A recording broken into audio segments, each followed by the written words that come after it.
આ તરફ બનાસકાંઠા જિલ્લામાં વરસાદી માહોલ છવાયો। કાંકરેજ સહિત ઓગળ પંથકમાં વરસાદી ઝાપટા પડ્યા। આંકોલી, થરા, ઉમરી, રતનપુરા સહિતના ગામોમાં વરસાદ વરસ્યો। ધાનેરા પંથકમાં વરસાદી માહોલ। ધીમી ધારે વરસાદની શરૂઆત થતા વાતાવરણમાં ઠંડક પ્રસરી।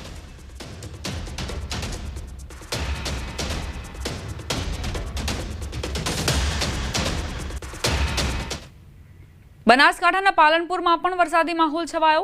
દિવસ દરમિયાન ભારે ઉકળાટ બાદ વરસાદી ઝાપટા પડ્યા। શહેરના અનેક વિસ્તારોમાં ધોધમાર વરસાદ વરસ્યો હતો।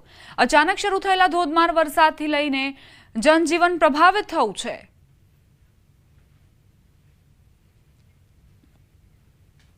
વાત હવે કચ્છની।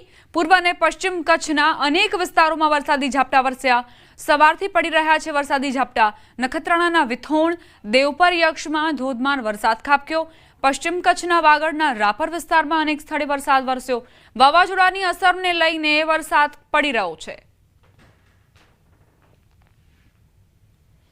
અમદાવાદમાં શક્તિ વાવાઝોડાની અસર। શહેરના અનેક વિસ્તારમાં વરસાદ ખાબક્યો।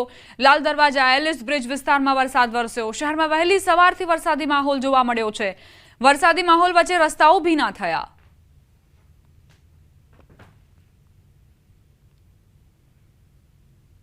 અમદાવાદના ઘણા વિસ્તારો ઝરમર વરસાદથી પ્રભાવિત થયા।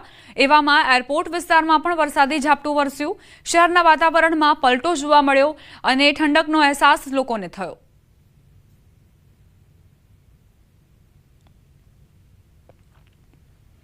અમદાવાદમાં વાવાઝોડાની અસર વર્તાઈ છે। શહેરમાં વરસાદી માહોલ જામ્યો છે। અનેક વિસ્તારો ઝરમર વરસાદથી પ્રભાવિત। વાવાઝોડાની અસરના કારણે વાતાવરણમાં ઠંડક પ્રસરી। વહેલી સવારથી વરસાદી માહોલ છવાયો। વાદળછાયું વાતાવરણ થતાં ગરમીથી લોકોને રાહત મળી। વરસાદી માહોલ વચ્ચે રસ્તાઓ ભીના થયા। ઠંડકના કારણે લોકોએ હાશકારો અનુભવ્યો, કારણ કે વહેલી સવારે તડકાના કારણે લોકો પરેશાન હતા। ત્યારબાદ એકાએક વાતાવરણમાં ઠંડક પ્રસરી ગઈ હતી।